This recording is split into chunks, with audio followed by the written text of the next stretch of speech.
Alright, let's press him on this one. So he was stabbed, but the stab wound didn't kill him. But if you think about the blood loss, it was pretty bad. How bad would you say it was? Actually, I went to give blood the other day, and afterward, I felt a little lighthearted and dizzy, or lightheaded and dizzy. I guess the damage was maybe about 10 times the dizziness? Ack. Sorry. While the two were fighting, the victim took out his gun. Where in the world did that pistol come from? It looks like the victim, Dr. Gray, had specifically bought it for that day. What, a handgun? He got it off the black market about 2 days before the murder. Why did Dr. Gray bring a gun? Was he taking precautions against something? The victim took a shot, but because they were too close, he missed. Oops, I forgot that I didn't get to push it. Oh, there you go. I did press back by accident. I always press this. So you're saying that the bullet hole in this costume was made then? Sorry, pal, but that's what I think. The two of them were already fighting when a shot was fired. Maya, I'm really glad you weren't hurt. The defendant then picked up on the opening and took the victim's gun and ended it. Maya has never fired a gun before in her life. The victim had already taken off the safety. With the safety off, even an amateur like you can fire it by pulling the trigger. Even me? I wonder. Now do you understand? Avant Kama's logic is perfect. His testimony certainly makes us look very bad, but there's gotta be a contradiction in there somewhere. And uncovering it is going to uncover the truth. I can feel it. Alright, so we gotta go through this again. Hold on. Oh, wait a minute. Let's look at the folding screen. About 8 inches off the ground is a small hole that looks like a bullet hole. 8 inches is less than a foot off the ground.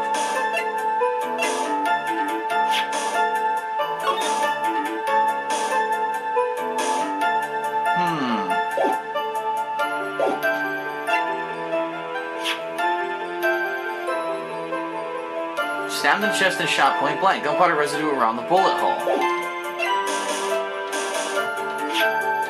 Murder weapon was Gray's. 2 shots fired. Bears Myers and Gray's fingerprints.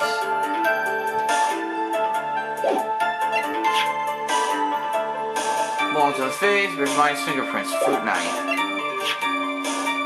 Close Meyer was wearing the time of murder. Press 8 for details. And there you go. There's the bullet hole. Oh, alright. Of course, the victim used the last of his strength to fight back. While the two were fighting, the victim took out his gun.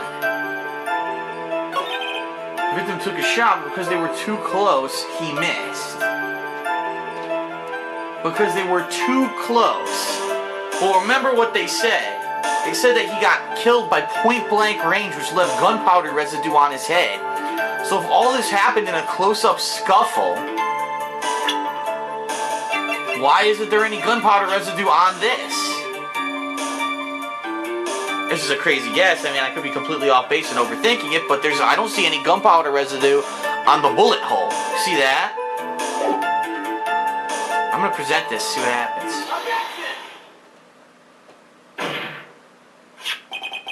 Missing the tiny hole on this costume will be the prosecution's undoing.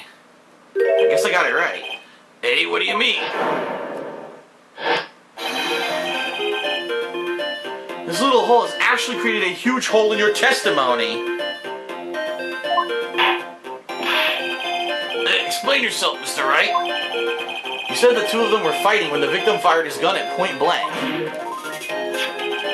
If that were true, then where is the gunpowder burn on this guy? I was absolutely right. Wow. Gunpowder burn?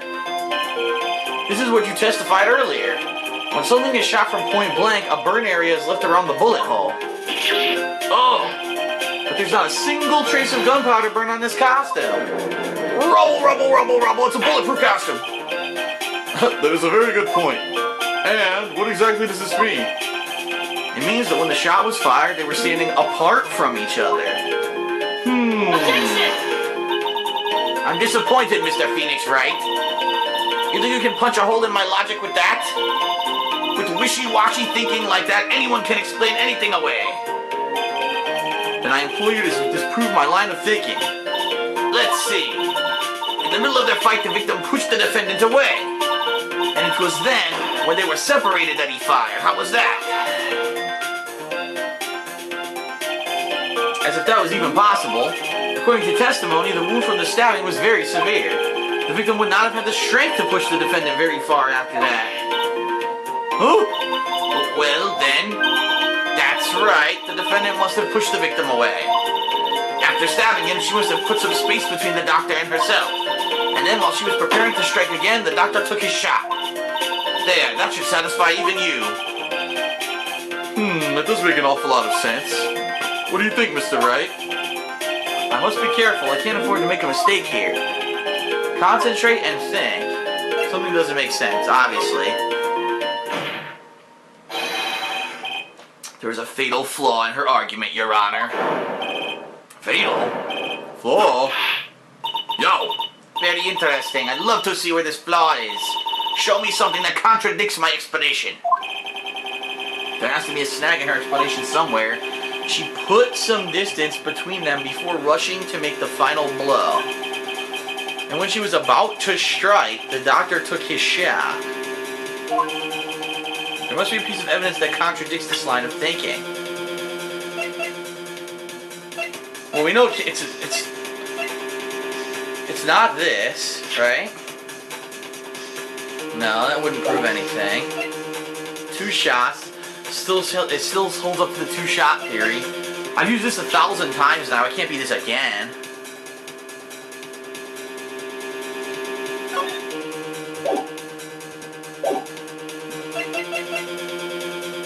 I'm thinking maybe it's this, but I don't know why. I have no idea why. 8 inches off the ground. So what she's saying happened is she stabs him in the chest. She pushes him away. He shoots, and she comes towards him, grabs the gun out of his hand, and blows his brains out. 8 inches off the ground, small bullet hole, it looks like. I don't get it. I'm going to try this. I think it's this, but I don't know why. This is the piece of evidence that destroys your... I guess I got it right again. I'm just getting lucky now. I'm guessing and getting it right. This is the piece of evidence that destroys your logic. What is that? A folding screen? I would like to point the court's attention to the hole in this folding screen. Ah! It looks like you already know what I'm talking about. Who, where, what? Mr. Wright, your explanation, please. Are these two really that clueless? The bullet went through the defendant's sleeve first, then the folding screen. It passed through at a height of approximately 8 inches off the ground, which means... when the shot was fired, the defendant, was not getting ready to strike, but was actually squatting low to the ground. Rubble, rubble! She was giving head! Rubble, rubble, rubble! Order, order! This changes everything. Please look at this diagram of the crime scene. The victim, Dr. Gray, was here when he fired the shot. And the bullet hit this folding screen. It hit at this location about 8 inches off the ground. At this time, the defendant was in this area. Oh, shit. Think of it this way. If the bullet hit there, she had to be like here. Somewhere around here. Oh, uh-oh. The judge's face is scrunched like he just smelled some serious bad breath. Oh, that is, wait, I just realized I forgot to brush this morning. Excuse me while I freshen up. Oh, sure. In the meantime, I want you to think things through again, Mr. Wright. Oh!